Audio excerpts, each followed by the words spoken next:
আমরা সারা দেশের শহীদদের পরিবারের সাথে যেন দেখা করি, তাদের পাশে দাঁড়াই এবং আমাদের অঙ্গীকার, দেশনেত্রীর অঙ্গীকার, জনাব তারেক রহমানের অঙ্গীকার তাদেরকে যেন জানিয়ে আসি।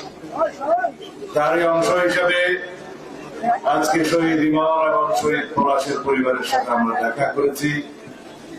আমাদের যথাসাধ্য সাহায্য সহযোগিতা আমরা প্রদান করেছি এবং সারা জীবন তাদের পরিবারের পাশে থাকার প্রতিশ্রুতি ব্যক্ত করেছি, অঙ্গীকার করেছি। আমাদের দলের পক্ষ থেকে, দেশনায়ক জনাব তারেক রহমানের পক্ষ থেকে, দেশনেত্রী বেগম খালেদা জিয়ার পক্ষ থেকে